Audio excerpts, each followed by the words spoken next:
الحمد لله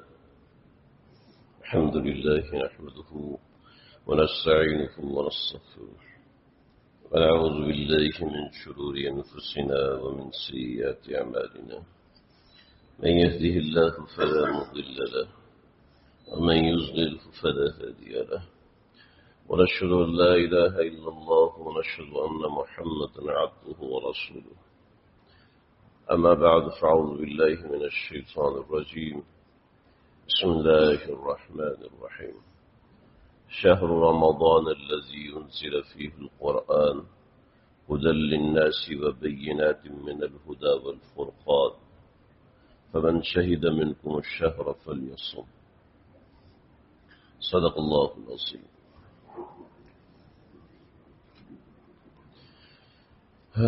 رمضان کا مبارک مہینہ جمعے کا دن ہے اور آج یہ دوسرا جمعہ ہے. 9 روزے ہمارے ہو چکے ہیں. آج یہ 9واں روزہ ہے. نبی علیہ الصلوۃ والسلام نے اس روزے کی بڑی برکتیں، اس رمضان کی بڑی برکتیں عطا فرمائیں. شہر رمضان الذی انزل فیہ القرآن، یہ مہینہ ہے اس میں اللہ نے قرآن نازل فرمایا ہے. انزل فیہ القرآن، اللہ نے اپنی مخلوق سے جب کلام کیا ہے تو اس کے لیے مہینہ رمضان کا چنا. تورات، زبور، انجیل، صحف موسیٰ، صحف ابراہیم، قرآن مجید سب رمضان کے مہینے میں نازل ہوئے. آپ اس کی برکتیں اسی بات سے سمجھ سکتے ہیں کہ اللہ اپنے کلام کے لیے جس وقت کا انتخاب کرتے ہیں وہ رمضان ہے. تو تعلق کے لیے، اپنے بندوں سے قربت کے لیے جن اوقات کا انتخاب کیا ہے وہ بھی رمضان ہے کہ اس کے اندر اللہ نے اپنی رحمتیں کتنی بڑھائی اور کتنی چیزیں آگے بیان فرمائی. پھر نبی علیہ الصلوۃ والسلام نے ایک بات ارشاد فرمائی، بڑی اہم، بڑی ضروری بات ہے، دل کے کانوں سے سننے کے قابل ہے، دل کے کانوں سے سمجھنے کے قابل ہے. نبی رحمت صلی اللہ علیہ وسلم کے بارے میں بہت ساری باتیں ہوتی، آپ کبھی بھی بد دعا نہیں فرماتے تھے. بہت کم مواقع ہیں جس موقع پہ آپ نے بد دعائیں فرمائی. اللہم شدد شملہم ومزق دیارہم، بہت سے مواقع پہ آپ نے بد دعائیں بھی فرمائی ہیں، مگر بہت کم موقع ہے جب آپ صلی اللہ علیہ وسلم نے ازلی دشمنوں کے لیے بد دعائیں کی. نبی علیہ الصلوۃ والسلام نے اپنی امت کے لیے ایک بات ارشاد فرمائی، یعنی میرے لیے اور آپ کے لیے ایک بات ارشاد فرمائی، ہلاک اور برباد ہو جائے وہ شخص جو رمضان کا مہینہ پائے اور اپنی بخشش نہ کروائے. ہلاک ہو، برباد ہو وہ شخص جو رمضان کا مہینہ پائے اور اپنی بخشش نہ کروائے. کیا وجہ ہے کہ یہ باتیں سن کر بھی ہمارے دل میں کوئی حرکت پیدا نہیں ہوتی؟ کیوں ایسا ہوتا جا رہا ہے کہ مسلم امہ بیدار ہونے کو تیار ہی نہیں؟ ہم لوگ سوچنے کو بھی تیار نہیں. رمضان کے 9 دن گزر گئے، ہمارے اعمال، ہمارے معاملات میں کوئی تبدیلی نہیں، ہمارے اذکار، ہمارے معمولات میں کوئی تبدیلی نہیں. ہمارے دل کی حرکتیں، ہماری تہجد ہمیں رونے پہ مجبور نہیں کرتی. ہمارا قرآن، ہمارا روزہ ہمیں رونے پہ مجبور نہیں کر رہا. ہمارا روزہ ہمیں ہاتھ اٹھانے پہ مجبور نہیں کر رہا. تو یہ 9 دن 10 دن گزر گئے، اس کے بعد آگے کے دن بھی تو ایسے گزر جائیں گے. کیوں ہمارے مزاج میں فکر مندی پیدا نہیں ہوتی؟ کیوں ہمارا دل ان باتوں کو سن کے لرزتا نہیں؟ 1-2 واقعات سناتا ہوں. نبی علیہ الصلوۃ والسلام بد دعا نہیں فرماتے تھے، لیکن نبی علیہ الصلوۃ والسلام کے پاس ایک صحابہ آئے اور آپ صلی اللہ علیہ وسلم کو روکا کہ آپ تبلیغ نہ کریں، آپ دین و شریعت کو آگے نہ پھیلائیں، آپ اللہ کا پیغام آگے نہ پھیلائیں. روز کا معمول تھا تو ابو لہب وہاں پہ کھڑا ہوا اور کہنے لگا کہ میرے 2 بیٹے ہیں، دو بیٹوں میں سے دونوں کو میں بلاتا ہوں، ایک آیا اور ایک نہیں آیا۔ عتبہ نہیں آیا مگر عتیبہ آ گیا، اور عتیبہ سے کہا کہ تم اسی وقت محمد کی بیٹی جو رقیہ ہے ان کو طلاق دو۔ اس نے وہیں کھڑے ہو کے طلاق دی۔ جیسے ہی طلاق دی تو آپ نے فرمایا اللہم صلی علیہم کلبا من کلابیک، اے اللہ اپنے کتوں میں سے ایک کتا اس پر مسلط کر دے۔ جب یہ بات سنی ہے تو عتیبہ یہ کھڑا ہوا ہے آپ کے سامنے جرت کے ساتھ، تو وہیں الٹے پاؤں بھاگا اور اپنے ابا سے کہا کیا کروں، محمد نے یہ بات بول دی ہے۔ کہنے لگا بیٹا میں بھی کچھ نہیں کر سکتا، چھوڑ اس جگہ کو، مکہ چھوڑ کے نکل جاؤ، شاید تمہاری بچت ہو جائے، شاید کچھ دن تم بچت ہو جائے، شاید کچھ دن تم زندہ رہ جاؤ۔ اس نے مکہ چھوڑا۔ کیا کہا ہے؟ اس پیغمبر محمد نے ایک بات کہی ہے، جس محمد پہ یہ ایمان نہیں رکھتا، جس محمد کا یہ اتنا گستاخ ہے کہ اس کی بیٹی کو اس کے منہ پہ طلاق دے رہا ہے، سرعام مجمع میں بلا کے طلاق دے رہا ہے، اس کا کیا بیہیویئر ہے پیغمبر صلی اللہ علیہ وسلم کے ساتھ؟ جیسے ہی آپ نے فرمایا اللہم صلی علیہم کلبا من کلابیک، ایک کتا مسلط فرما دی تھی۔ ابو لہب جو اللہ کے نبی کا اصلی دشمن ہے، ابو جہل جو اللہ کے نبی کا اصلی دشمن ہے، عتبہ، شیبہ، ولید، ان کے پاس سولوشن نہیں ہے۔ کہنے لگا اب ہم کچھ نہیں کر سکتے، زیادہ سے زیادہ یہ کر سکتے ہیں کہ تم نکل جاؤ، اور گارڈز متعین کر دیے کہ بھی اس کی حفاظت کرنی ہے عتیبہ کی، اور مکے سے شام کی طرف لے کے جا رہے ہیں۔ اور جب راستے میں رات ہوتی تو کیا کرتے تھے؟ سارا سامان عتیبہ کے گرد اکٹھا کر دیتے اور اس کو درمیان میں سلاتے کہ اس کو کوئی کسی بھی قسم کا نقصان نہ ہو۔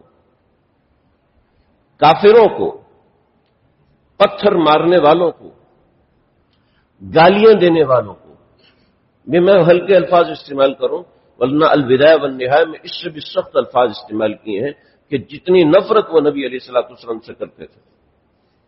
ایک صحابی جب مسلمان ہوئے تو کہنے لگے کہ اے اللہ کے نبی، دنیا میں سب سے مقبول چہرہ نعوذ باللہ من ذالک آپ کا تھا، اور اب سب سے محبوب چہرہ آپ کا ہے۔ یعنی اتنی نفرت کرتے تھے۔ جو نظریاتی نفرت ہوتی ہے وہ بڑی خطرناک ہوتی ہے، جو لسانی نفرت ہوتی ہے بڑی خطرناک ہوتی ہے۔ محض کسی حرکت کی وجہ سے نفرت ہوگی وہ کوئی اتنی بڑے مسئلے کی بات نہیں ہوتی، کوئی کسی مسئلے کی وجہ سے جو نفرت ہوتی ہے اس سے کچھ نہیں ہوتا، مگر جو نفرت نظریاتی ہوتی ہے وہ بڑی خطرناک ہوتی ہے، وہ ملکوں کی جنگیں چھیڑ دیتی ہے، وہ آپس کی نفرتیں ایسے بیچ دیتی ہے کہ وہ نسل در نسل چلتی ہے۔ ایسی خطرناک نفرت کرنے والا مگر یقین کتنا پکا ہے محمد صلی اللہ علیہ وسلم کی بات کے اوپر، اتنا مضبوط یقین ہے کہ چاروں طرف سامان رکھا ہے، چاروں طرف لوگ بیٹھتے ہیں، پھر جا کے وہ سوتا ہے، پھر جا کے وہ لیٹتا ہے۔ لیکن ایک رات یہی ہوا کہ ایک رات وہ سویا ہوا ہے اور ایک شیر آیا اور اللہ نے سب لوگوں پہ نیند مسلط کر دی، اور شیر نے اسے چیرا ہے اور وہ چیخا ہے، چلایا ہے، مگر کسی ایک کی آنکھ نہیں کھلی۔ جب صبح اٹھ کے دیکھا تو یہ مرا پڑا ہے، یہ کٹا ہوا ہے، ختم ہوا پڑا ہے۔ سب کو پتا تھا اس کے ساتھ یہی ہونا ہے، اس لیے کہ محمد نے اس کو بد دعا دے دی تھی۔ دوستو،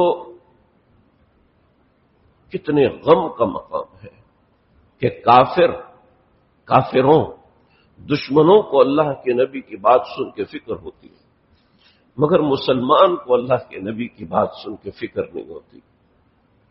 لا الہ الا اللہ محمد الرسول اللہ پڑھنے والوں کو فکر نہیں پیدا ہوتی۔ کیوں؟ کون سی غفلت آ چکی ہے، کون سی بے فکری چھا چکی ہے ہمارے اوپر کہ جو ہمیں سوچنے کا موقع نہیں دیتی کہ نبی علیہ السلام اتنے نالاں ہیں، اتنے ناراض ہیں، اتنے خفا ہیں اپنی امت سے۔ فرمایا جی چاہتا ہے کہ ابو داؤد میں یہ روایت پورا باب قائم کیا امام ابو داؤد نے، اور یہ روایت 3 طریقوں سے لے کر آئے۔ میں جی چاہتا ہے مصلی چھوڑ دو اور نوجوانوں کو کہوں کہ آؤ میرے ساتھ اور لکڑیاں اکٹھی کرو، اور اس کے بعد ان گھروں کو آگ لگا دو جو لوگ گھروں میں نماز پڑھتے ہیں، مسجد نہیں آتے۔ اتنی ناراضگی اللہ کے نبی کو، مگر امت کو پرواہ ہی نہیں، امت کو دھیان ہی نہیں ہے. کیا سکھا رہے ہیں اپنے بچوں کو؟ نماز چھوڑنا ڈزنٹ میٹر، کوئی مسئلہ نہیں. فلمیں دیکھنا کوئی مسئلے کی بات نہیں، چھوڑو جی، اہمی مولویوں کی باتیں. یہ کیا ہے؟ کیوں ہم اپنے نبی سے اتنے دور ہو چکے ہیں؟ کیوں ان کی تعلیمات سے اتنے متنفر ہیں کہ کہتے ہیں مولویوں کی باتیں؟ ارے مولا کی باتیں ہیں، مولوی کی بات تھوڑی ہے. رسول اللہ صلی اللہ علیہ وسلم کی بات بتا رہا ہوں، آقا علیہ السلام کی فکر بتا رہا ہوں، آپ کا غصہ اور ناراضگی بتا رہا ہوں جو وہ اپنی امت سے ناراض ہے. اسی امت کو کہا توبہ توبہ توبہ.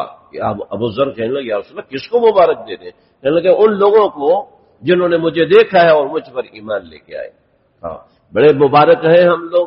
آپ نے فرمایا توبہ ثم توبہ ثم توبہ ثم توبہ، 4 مرتبہ، ثم توبہ ثم توبہ، 7 مرتبے فرمایا. ایک روایت میں 3 مرتبے، ایک روایت میں 7 مرتبہ.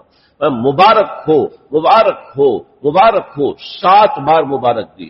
کن لوگوں کو؟ جنہوں نے مجھے دیکھا نہیں اور مجھ پہ ایمان رکھتے ہیں.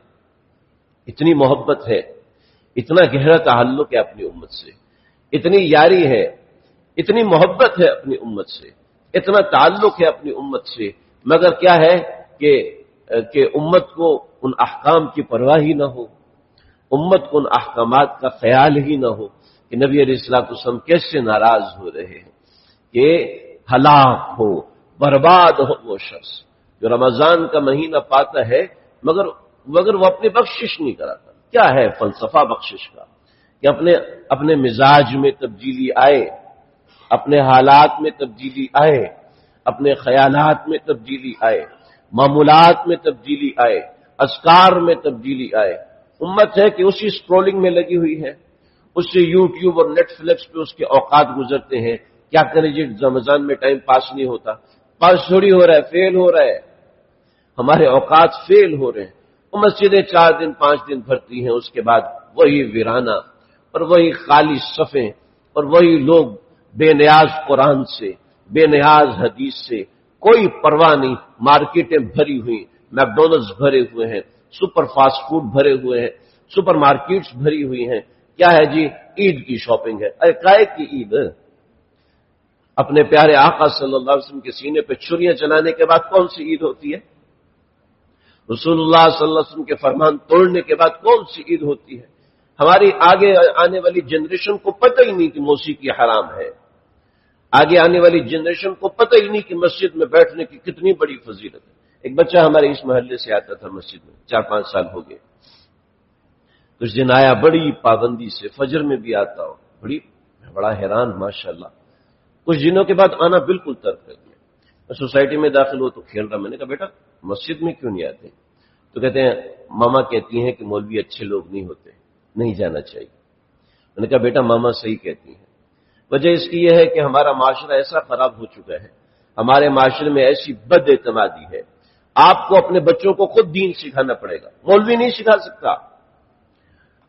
ہمارے ہاں ابھی جماعت آئی ہوئی ہے ماشاءاللہ. یہ جماعت 3 دن رہے گی، 4 دن، ترکی سے آئی ہے، باہر ملک سے ہے. دین کا جذبہ ان کو یہ نکالنے پہ مجبور ہے، مگر ہمارا جذبہ ہمیں گھر سے نکالنے پہ مجبور نہیں ہوتا. کیا ہے؟ کون سی غفلت ہے جس غفلت نے ہمیں اللہ سے دور کیا ہے؟ حضرت سعد بن معاذ رضی اللہ، بخاری شریف جلد نمبر 2 کے پہلے صفحے کا واقعہ ہے. حضرت سعد بن معاذ رضی اللہ تعالی یہ مکے آئے ہیں اور ہجرت مدینہ ہو چکی ہے. مکے پہنچے ہیں تو یہاں پر ایک ساتھی ان کے تھے امیہ بن خلف، کافر مشرک، لیکن تجارتی تعلقات تھے، تجارتی دوستی تھی. تو امیہ بن خلف سے کہا کہ دیکھو بھئی جس وقت حرم خالی ہونا تو مجھے بتا دینا، اس وقت میں تھوڑا سا طواف کروں گا. تو امیہ بن خلف چونکہ مکے کا رہنے والا تھا، اس کو پتا تھا کہ اس وقت حرم خالی ہوتا ہے، تو اس وقت اس کو لے کے چلا گیا. تو ابو جہل وہاں پہ نظر آیا. تو ابو جہل کہنے لگا او سعد بن معاذ تم یہاں پہ کیا کر رہے ہو؟ کہا جی طواف کرنے آیا. تو ابو جہل کہنے لگا کہ اگر تمہیں امیہ بن خلف نے پناہ نہ دی ہوتی نا تو میں دیکھتا کہ تم طواف کیسے کر سکتے ہو. تو کہنے لگا تم کون ہوتے ہو ہمیں روکنے والے؟ تم ہمیں یہاں طواف سے روکو گے تو ہم تمہاری تجارت روک دیں گے. یہ تکرار ہوئی، لڑائی ہوئی. تو امیہ بن خلف کہنے لگا بھائی انہ حکم لنا، یہ ہمارا سردار ہے، تم اس کے ساتھ اونچی آواز میں بات نہیں کر سکتے۔ سعد بن معاذ کو کہنے لگے تو چپ کر۔ کبھی کوئی میزبان کو ایسے کہتا ہاں محمد صلی اللہ علیہ وسلم نے بتایا ہے کہ تم ہی ہمارے ہاتھوں سے قتل ہو گئے۔ تو حدیث میں لفظ ہے وَلَهُ ذُرَاتٌ، وہ ایسے بھاگا جیسے بیل چیختا ہے، بیل دھاڑتا ہے، وہ ایسے بھاگا وہاں سے اور بھاگ کے سیدھا گھر آیا۔ روایتوں میں یہ بھی آتا ہے کہ اس کی بات سنتے اس کو اتنی ٹینشن ہوئی کہ اس کو موشن لگے اور ایسے لگے کہ لائن بن گئی اس کے گھر پر۔ اللہ اکبر! کس کی بات پہ رویا ڈرا ہے؟ محمد صلی اللہ علیہ وسلم کی بات پہ ڈرا ہے۔ اللہ، ایک کافر کو، ایک دشمن کو محمد صلی اللہ علیہ وسلم کی بات پہ اتنا یقین ہے، مجھے اور آپ کو کیوں نہیں آتا؟ اس کو اتنی فکر ہو گئی، اس کا پیٹ خراب ہو گیا، مجھے اور آپ کو کیوں فکر پیدا نہیں ہوتی؟ میری اور آپ کی سوچ کیوں نہیں بدلتی؟ ہم کیوں رمضان کے اوقات کو اپنے اپنے اپنے اعمال معمولات میں نہیں لگاتے؟ کیوں مسلح آباد نہیں ہوتے؟ پھر وہی مارکیٹیں آباد ہیں۔ یہ کیسے امتی ہیں ہم؟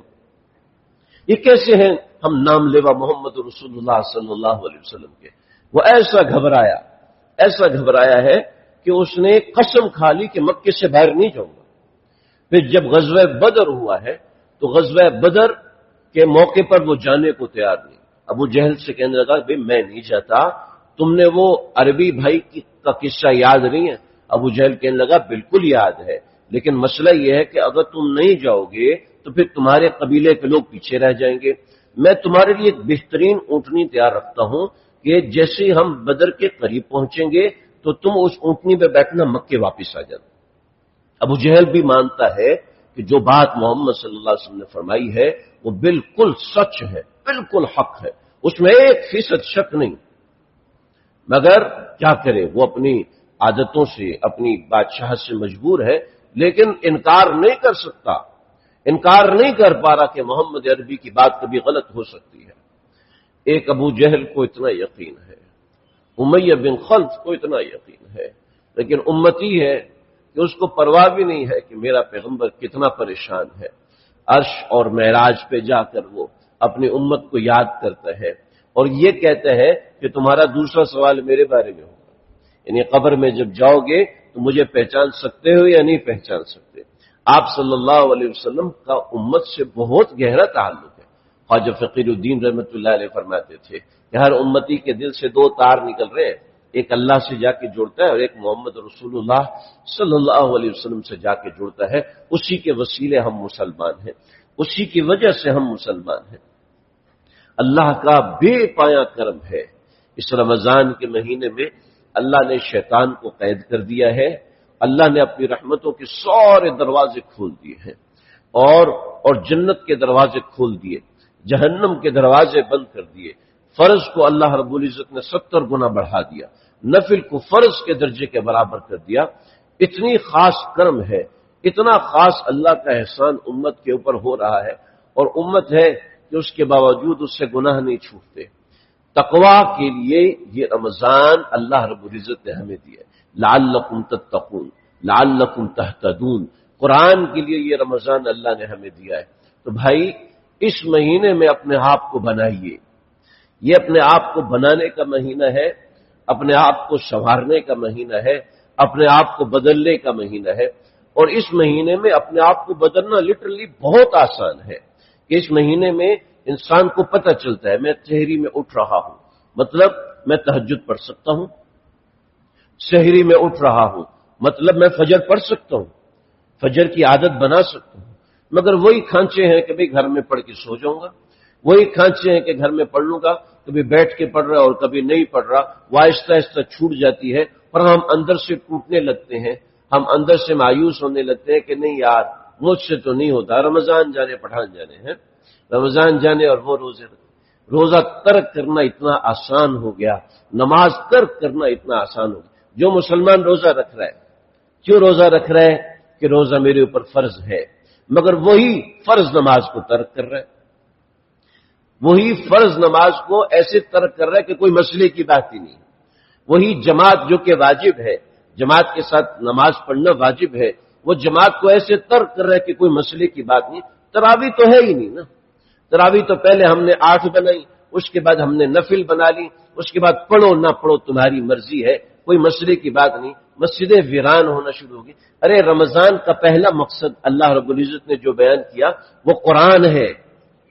رمضان کا پہلا مقصد قرآن ہے، ہمیں اپنے قرآن سے اپنے آپ کو جوڑنا ہے۔ اگر رمضان میں ہم اپنے آپ کو قرآن سے نہیں جوڑ سکے تو یقین کریں آگے ہم رمضان میں اپنے آپ کو قرآن سے نہیں جوڑ سکتے، کبھی بھی نہیں جوڑ سکتے۔ صرف قرآن پڑھنا نہیں ہے، صرف قرآن سننا نہیں ہے، قرآن سمجھنا بھی ہماری ذمہ داری ہے۔ اس کو سمجھنا ضروری ہے، پڑھنا بھی ضروری ہے۔ ایسا نہیں ہے کہ صرف پڑھنا ہے اور ایسا نہیں ہے کہ صرف سننا ہے، پڑھنا بھی ضروری ہے، سمجھنا بھی ضروری ہے، سننا بھی ضروری ہے۔ تینوں چیز اللہ نے رمضان میں ہمارے اوپر لگائی ہیں کہ ہمیں رمضان میں لا نسألک رزق، اللہ نے میں تم سے روزی کا سوال نہیں کرتا، اور ہم صبح سے شام تک کس فکر میں ہیں کہ کسی طریقے سے روزی بڑھ جائے، کسی طریقے سے مال میں اضافہ ہو جائے، کسی طریقے سے گھر بن جائے، کسی طریقے سے فلاں چیز بن جائے۔ اللہ نے کہا یہ سب میں دوں گا نا، یہ سب میں دینے کو تیار ہوں۔ ارے میرے اوپر بھروسہ کرو، میرے اوپر بھروسہ کرو، ان اللہ هو الرزاق ذو القوة المتین، مجھ پہ بھروسہ کر کے تو دیکھو، ارے کوشش تو کر کے دیکھو، محنت تو کر کے دیکھو۔ ہم اپنے دین پر محنت نہیں کرتے، ہمیں اپنے انفرادی اعمال پہ محنت کرنا بند کر دی ہے۔ جو تھوڑا بہت دین کی بات سنائی جاتی ہے مسجدوں میں سنائی جاتی ہے، جمعوں میں سنائی جاتی ہے، اور جمعے میں کوئی اللہ رسول کی بات کانوں میں ڈالی جاتی ہے تاکہ کوئی ہمارا اندر سے حرکت میں آئے، کوئی اندر سے سلگ لگے کہ تھی ایک چوٹ پرانی جو آج ابھر آئی ہے۔ تو دوستو رمضان کی قدر کیجئے، ان اوقات کی قدر کیجئے، یہ اوقات تقویٰ کے لیے پیدا ہوئے ہیں، یہ اوقات ہدایت کے لیے پیدا ہوئے ہیں، یہ اوقات قرآن کے لیے پیدا ہوئے۔ یہ قرآن کے اصل 3 مقاصد ہیں۔ تقویٰ، تقویٰ کسی بس اور ٹرین کا نام نہیں ہے، تقویٰ کے 2 مقصد ہیں، 2 باتیں ہیں تقویٰ کے اندر۔ پہلی بات ہے امتثال اوامر، اپنے آپ کو مجبور کرے کہ میں اللہ کے احکام کو ماننے والا ہوں۔ فرض نماز کا عادی رمضان میں بنے، فرض نماز کا عادی مسجد میں فرض نماز ادا کرنی ہے۔ یہ کوشش کریں کہ آج میرے ساتھ وعدہ کریں، آج اپنے ساتھ وعدہ کریں کہ مجھے فرض نماز نہیں چھوڑنی اور جماعت کے ساتھ نہیں چھوڑنی۔ ایک شخص حضرت تھانوی رحمۃ اللہ علیہ کے ہاتھ پہ بیعت ہوا، کہا کہ حضرت مجھے کوئی ایک نصیحت کریں۔ حضرت نے کہا کہ دیکھو نصیحت تو کرتا ہوں لیکن شرط ہے کہ بات مانو گے۔ نے کہا ٹھیک ہے۔ اللہ نے دین میں ایسی کوئی سلگ لگائی ہے کہ اگر آپ ایک چیز پہ عمل کرتے ہو تو وہ چیز آپ کو دوسری چیز کے لیے موٹیویٹ ضرور کرتی ہے۔